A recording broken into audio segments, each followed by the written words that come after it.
Legal dictation, exercise 23,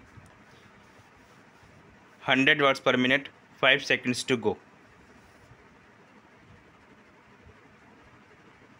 Start. But according to the medical evidence, injuries on PW2 were caused on the evening previous to the morning of June 24. This takes away the basis on which he was accepted by the trial court and the High Court as an eyewitness, notwithstanding his proclivity to mix up falsehood with truth. A substantial part of the prosecution story has been disbelieved, and the conviction of the appellant rests solely on the testimony of PW2, who, as observed by the trial court, does not seem to have particular respect for truth and had mixed up falsehood with truth. His credibility as an eyewitness lay only in that the trial court and the High Court assumed that he had received injuries in the same occurrence in which the deceased was killed.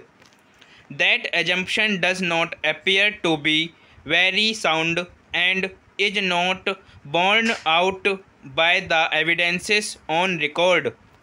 The defense plea that PW2 had received the injuries on the evening of June 23 and not in the morning of June 24 gains credence from the fact that an incident between the two sides had admittedly taken place on the evening of June 23, 1995.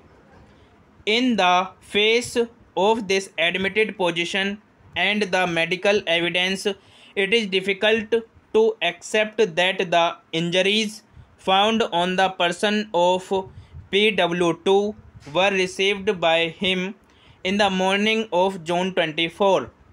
From this, either of the two inferences would logically follow. 1. PW2 was not present at the occurrence in which the deceased was killed in the morning. The occurrence in which the deceased was killed did not take place in the morning of June 24, and he was not killed in the manner as suggested by the prosecution. Both the inferences are equally damaging to the prosecution case. In view of the facts and the circumstances, it would be highly unsafe to uphold and sustain the appellant's conviction for the offense of murder, and the prudent and safe course would be to give him the benefit of doubt. Accordingly, he is acquitted of the charges under Section 302 and 324 IPC. The next appeal is directed against the judgment of the Punjab and Haryana High Court in Criminal Appeals numbers 201 of 1996, confirming the appellant's conviction under Section 302 of the Penal Code and life imprisonment. Thank you very much.